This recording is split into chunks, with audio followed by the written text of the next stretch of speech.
നമസ്കാരം. പഴയൊരു സിനിമാ ഗാനം ഓർമ്മയുണ്ടോ? സ്വാമി അയ്യപ്പനിലെ ആ പാട്ടാണ്. അതിൽ രാഗത്തോടെ ഞാൻ പാടുന്നില്ല. മണ്ണിലും വിണ്ണിലും തൂണിലും തുരുമ്പിലും ദൈവമിരിക്കുന്നു, അവൻ കരുണാമയന കാവൽ വിളക്കായി കരളിലിരിക്കുന്നു അല്ലേ? അപ്പോൾ ദൈവം നമ്മുടെ സർവ്വ ചരാചരങ്ങളിലുണ്ട്. അത് കോടാനുകോടി ദൈവങ്ങളുണ്ട് അല്ലേ? ആ ദൈവത്തെ എല്ലാം നമ്മൾ സംരക്ഷിക്കപ്പെടണം.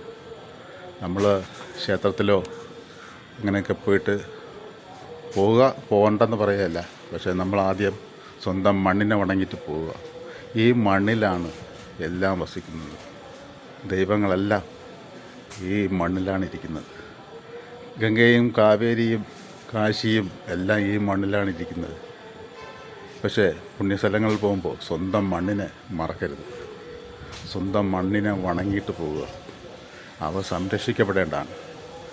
മണ്ണ് നമ്മളെ കാൽച്ചുവട്ടിൽ നിന്നാൽ മാത്രമേ നമുക്ക് രക്ഷയുള്ളൂ. മണ്ണ് മലിമസമാക്കിയാൽ നമ്മൾ രക്ഷപ്പെടുകയില്ല. അപ്പോൾ മണ്ണിനെ സംരക്ഷിക്കുക. മണ്ണിനെ സംരക്ഷിക്കാൻ എന്ത് ചെയ്യണം? നമ്മൾ ധാരാളം ചെടികൾ വെച്ച് പിടിപ്പിക്കണം.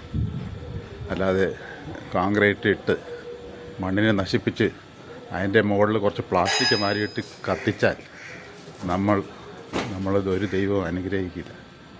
നിങ്ങൾ പഠിക്കുക. അത് മാത്രമേ ഞാൻ എൻ്റെ മനസ്സിലെ ചെറിയ കാര്യം പറഞ്ഞതേ ഉള്ളൂ. പ്രാവർത്തികമാക്കുക. നന്ദി.